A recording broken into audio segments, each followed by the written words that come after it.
श्री गुरु सत्ताय नमः।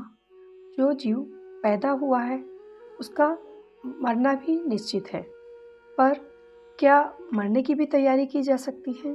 आइए सुनते हैं मृत्यु की तैयारी शीर्षक। यह निर्विवाद है कि जो पैदा हुआ है उसे मरना पड़ेगा। हमें भी मृत्यु की गोद में जाना है। उस महान यात्रा की तैयारी यदि अभी से की जाए तो इस समय जो भय और दुख होता है वह न होगा।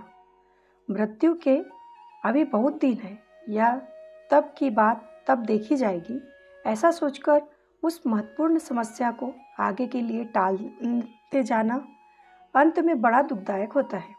मनुष्य जीवन एक महान उद्देश्य के लिए मिलता है।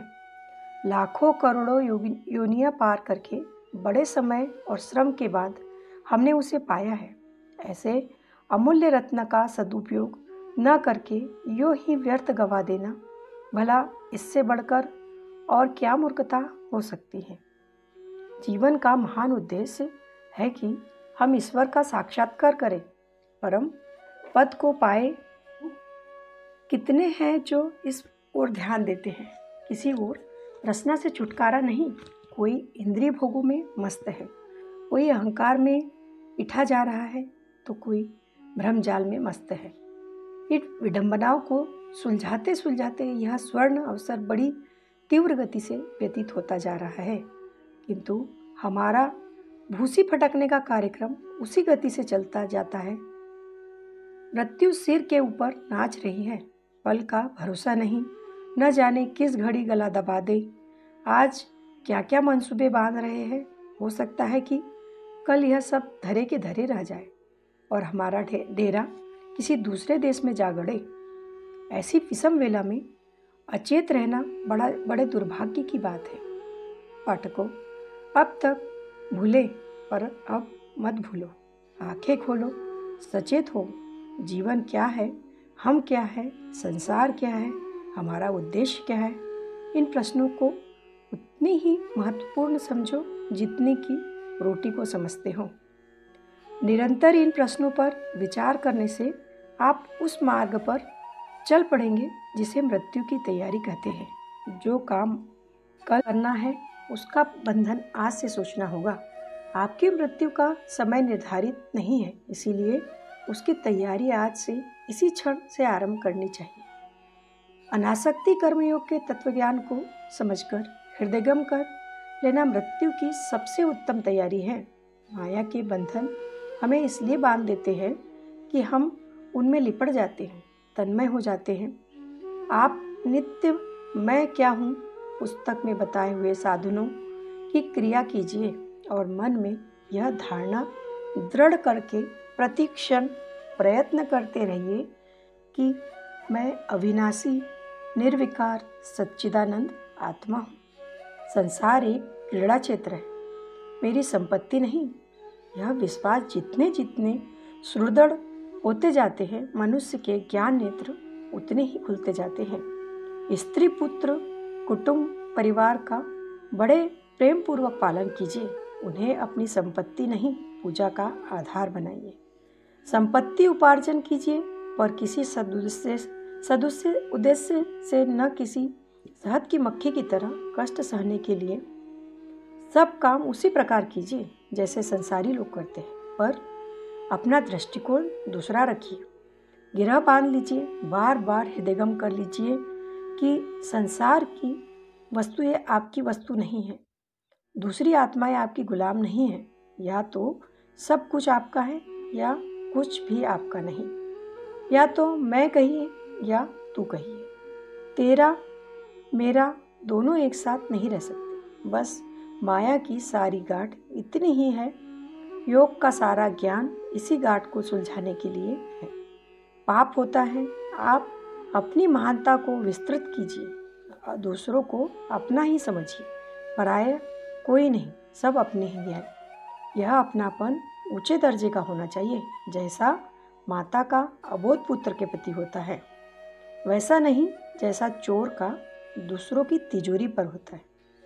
सांसारिक जीवों में प्रभु की मूर्ति विराजमान देखिए और उनकी पूजा के लिए अपना हृदय बिछा दीजिए। स्त्री को आप दासी नहीं देवी मानिए, वैसी जैसे मंदिरों में विराजमान रहती है। पुत्र को आप वैसा महान समझिए जैसा गणेश जी को मानते हैं। सांसारिक व्यवहार के अनुसार उनके प्रति अपने उत्तरदायित्व का पालन कीजिए। स्त्री की आवश्यकताएं पूरी कीजिए और पुत्र की शिक्षा दीक्षा में दत्तचित्त रहिए। पर खबरदार, होशियार, सावधान, उन्हें अपनी जायदाद न मानना, नहीं तो बुरी तरह मारे जाओगे। बड़ा भारी धोखा खाओगे और ऐसी मुसीबत में फंस जाओगे कि बस मामला सुलझाने से नहीं सुलझेगा। संसार के समस्त दुखों का पाप मोह है। जब आप कहते हैं कि मेरी जायदाद इतनी है, तो प्रकृति गाल पर तमाचा मारती है और कहती है कि मूर्ख, तू 3 दिन के से आकर इस पर अधिकार जमाता है। यह प्रभाव अनादिकाल से चला आ रहा है। सोना चांदी तेरा नहीं है, यह प्रकृति का है। जिसे तू स्त्री समझता है, यह असंख्यों बार तेरी माँ हो चुकी है। आत्माएं स्वतंत्र है, कोई किसी का गुलाम नहीं। अज्ञानी कहता है यह तो सब मेरा है, इसे तो अपने पास रखूंगा। तत्वज्ञान का आत्मा सेक चिल्ली तत्वज्ञान की आत्मा चिल्लाती है, अज्ञानी बालकों, विश्व को कण कण बड़ी द्रुत गति से नाच रहा है। कोई वस्तु स्थिर नहीं है। पानी बह रहा है, हवा चल रही है, पृथ्वी दौड़ रही है। तेरे शरीर में से पुराने कण भाग रहे हैं और नए कण आ रहे हैं। तू एक तिनके पर भी अधिकार नहीं कर सकता। इस प्रकार बहती हुई नदी का आनंद देखना है तो देख, रोकने खड़ा होगा तो लात मारकर एक ओर हटा दिया जाएगा। दुख, विपत्ति, व्यथा और पीड़ा का कारण अज्ञान है। मृत्यु के समय दुख प्राप्त करने का, नरक की ज्वाला में जलने का, भूत प्रेतों में भटकने का, जन्म मरण की फांसी में लटकने का एक ही कारण है, अज्ञान, केवल अज्ञान। हे पाठकों, अंधकार से प्रकाश की ओर चलो, मृत्यु से अमृत की ओर चलो। ईश्वर प्रेम रूप है, प्रेम की उपासना करो।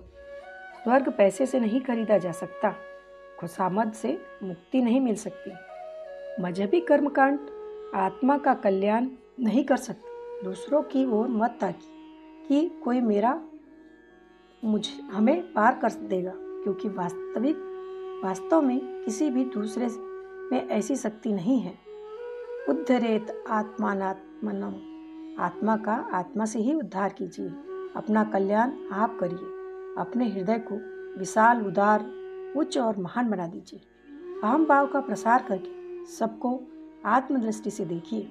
अपनी अंतरात्मा को प्रेम में सराबोर कर लीजिए और उस प्रेम का अमृत समस्त संसार पर बिना भेदभाव के छिड़किए। अपना कर्तव्य धर्म निष्ठापूर्वक पालन कीजिए। व्यवहार कर्मों में रत्ती भर भी शिथिलता मत आने दीजिए।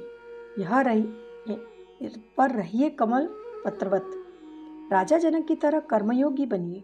अनासक्त रहिए। सर्वत्र आत्मीयता की दृष्टि से देखिए। अपनी महानता का अनुभव कीजिए और गर्व के साथ सिर उठाकर कहिए, सो अहम, वह मैं हूँ। आत्मज्ञान द्वारा आप परलोक को परिपूर्ण आनंदमय बना सकते हैं।